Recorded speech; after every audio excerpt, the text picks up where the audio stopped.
Hampshire Attorney General's office is investigating reports of an apparent robocall that used artificial intelligence to mimic President Biden's voice in an effort to urge voters to skip Tuesday's Democratic primary. Take a listen to audio obtained by NBC News where fake recordings told voters, quote, their vote makes a difference in November, not this Tuesday. What a bunch of malarkey. We know the value of voting Democratic when our votes count. It's important that you save your vote for the November election. We'll need your help in electing Democrats up and down the ticket. Voting this Tuesday only enables the Republicans in their quest to elect Donald Trump again. Your vote makes a difference in November, not this Tuesday. So that was not the actual voice, of course, of President Biden. Joining us now, the former director of the Department of Homeland Security's Cybersecurity and Infrastructure Security Agency, Chris Krebs. He's president of the Cybersecurity Strategic Advisory Company, Pinnacle One. Chris, good morning. So this is the first of, I guess, what could be many in this age of artificial intelligence, where it's very easy to mimic someone's voice. We've seen the deep fakes from a video point of view. This was an audio that, to a lot of people, is probably difficult to distinguish.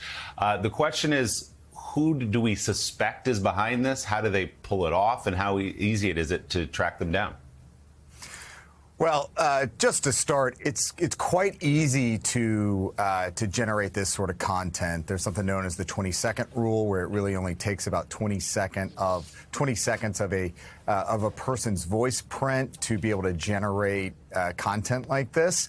And it's almost even easier to then get it out into the public using spoofing tools, spoofing apps and websites, and then to track them down, particularly if they're located in foreign countries. Law enforcement has a bit of a challenge because of some of the obfuscation and cloaking techniques that can be used. So I think that law enforcement, FBI, and the Attorney General's office are going to have a bit of a challenge in front of them, just like they're having right now with some of the swatting attacks that are going against public officials and folks in the media all across the country. So this is quite a challenge. I think this is unfortunately just the tip of the iceberg in terms of what we're going to see in this election season.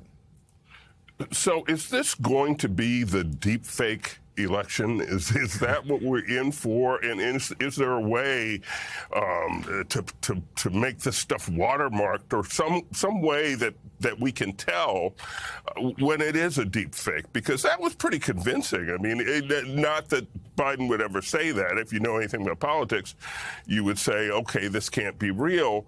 But people don't follow politics that closely, and it really sounded like Joe Biden's voice. Yeah, it sure did. And, you know, I think what surprised me the most is that people were answering their phones in this day and age, which I don't think happens all that much. But, you know, still, you have voicemails. The Brookings Institute released a paper earlier this week that talked about there are kind of two schools of thought right now. One is that, yes, this is the AI election, or this is the AI period. It's going to be a big deal.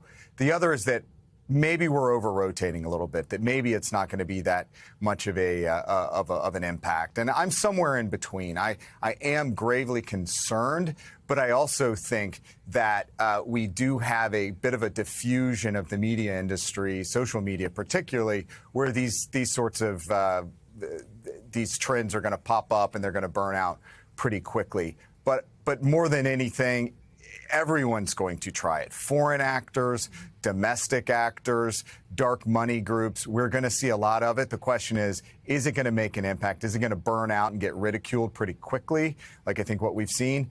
As we get closer to the election, and I'm talking day of election day, the night before, that's probably when the biggest risk window opens, that people are paying most attention, people are really concerned, and that there are some folks that are going to be highly susceptible to influence campaigns.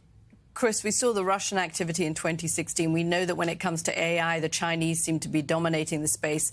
Can you talk a little bit more about who the foreign actors are who are sort of doing things?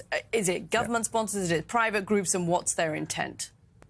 Well, AI in general right now is trivial to use. And, we tend to think of the proprietary models like ChatGPT and those by OpenAI, Microsoft, and others. But there are open source models that are readily available out there. And once they're out on the internet, they're forever. And so we have criminal groups that are using AI right now for fraud and phishing techniques. And really the way to stop that is better security controls and using AI-enabled cybersecurity defenses. But we also know that security services in China, in Russia, in Iran, and elsewhere are using it and studying AI on how they can increase their information operations effectiveness. And if we've seen anything over the last 5, 6, 7, 8 years, is that attacks on elections are not just about the technical attacks that we thought about in 2016 going after voter registration databases, but it's really about information warfare and going after the hearts and minds of election workers and in the broader public. And that's, I think, really going to be the high volume space. And unfortunately, we're entering a time when perhaps we're in a post-truth world, and this is where the bad actors really benefit. And this is what Bobby Chesney from Texas Law School, University of Texas Law School, is called the liar's dividend, where they really do benefit.